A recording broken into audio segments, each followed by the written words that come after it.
헐리우드 스타부터 사업가까지 상상할 수 없을 만큼 높은 재정적 성장을 이루었다가 파산에 빠진 사람들 이야기를 시작합니다. 엘리자베스 홈즈는 테라노스 창업 사기의 악명 높은 창시자로서 한때 금융계에서 가장 빠르게 떠오르는 스타 중 한 명이었습니다. 그녀의 놀라운 창업이 실제로 사기였다는 것이 밝혀지면서 모든 것이 무너졌습니다. 결국 홈즈는 11년 이상의 징역형을 선고받았습니다. 오브리 맥클랜던이 공동 설립한 체서피크 에너지는 미화 12억 달러의 가치가 있었습니다. 하지만 맥클랜던은 자신이 시추권 입찰을 조작한 사실이 밝혀지면서 결국 사기 혐의로 휩싸였습니다. 맥클랜던은 파산 신청 직후 교통사고로 숨졌습니다. 래퍼이자 기업가 50센트는 2015년 파산을 신청했습니다. 파산 원인은 애인이었던 레비스탄의 동의 없이 온라인에 성관계 테이프를 올린 것에 대하여 법원이 레비스탄에게 700만 달러를 지불하라는 판결이 파산 신청의 원인이었습니다. 사교계 명사인 조슬린 와일드앤슈타인은 미술품 중개인 알렉 와일드앤슈타인과 이혼하면서 위자료를 20억 달러 이상을 받은 것으로 유명합니다. 보도에 따르면 그녀의 소비 습관으로 유명한 성형수술만큼이나 한 번의 쇼핑으로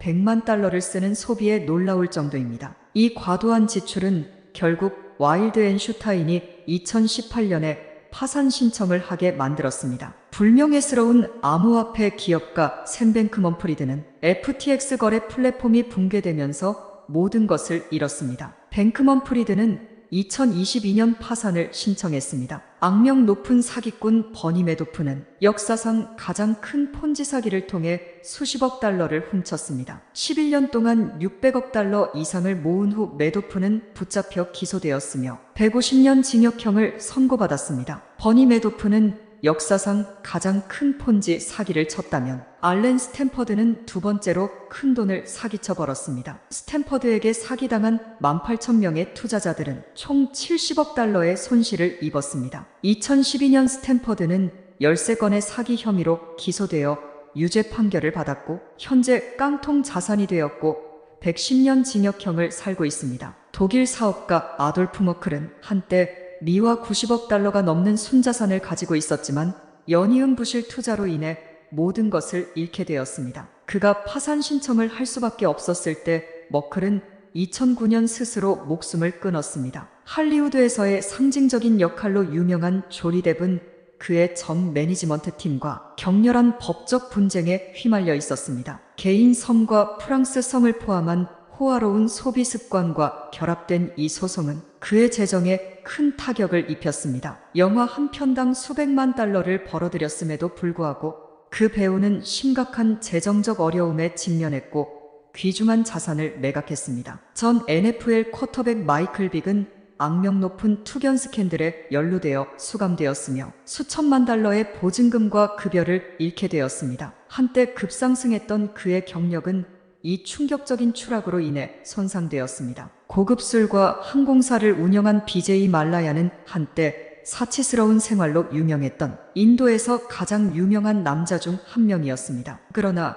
많은 빚과 은행 사기로 비난을 받았고 결국 파산 신청을 해야 했습니다. 브라질 사업가 아이케 바티스타는 한때 석유회사 OGX 덕분에 세계에서 7번째로 부유한 사람이었습니다. 바티스타에게는 불행하게도 그의 사업은 잘 운영되지 않았고 결국 돈을 쏟아내기 시작했습니다. 바티스타는 순자산 300억 달러에서 2012년 파산 신청으로 벼랑 끝에 떨어지고 말았습니다. 아이슬란드의 은행가인 비웨르 골프루그 문드소는 음흉한 거래를 통해 혼자서 아이슬란드 경제에 극심한 피해를 입혔습니다. 구문드소는 결국 2008년 부채에 빠져 파산했습니다. 월드컵의 전 CEO였던 버니 에버스는 한때 통신계의 거물로 알려지기도 했습니다. 그러나 그가 역사상 큰 기업 회계 스캔들을 주도했다는 것이 밝혀지면서 그의 재산은 어두운 국면을 맞았습니다. 2005년에 그는 사기와 공모 혐의로 유죄 판결을 받아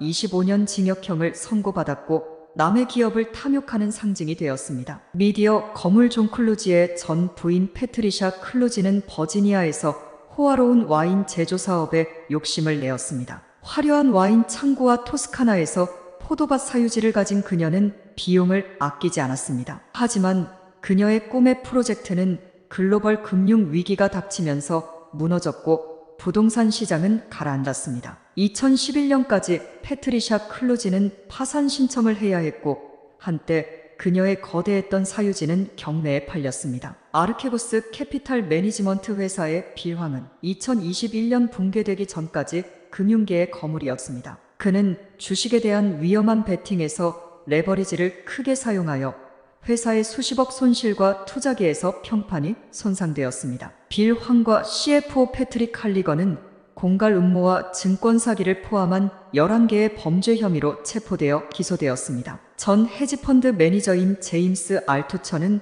1,500만 달러가 넘는 순자산에서 파산으로 가는 놀라운 추락을 경험했습니다. 불운한 투자와 성공적이지 못한 사업적인 모험이 그의 재정적 어려움의 주요 원인이었습니다. 여러분의 생각은 어떠셨나요? 행복한 하루 되세요.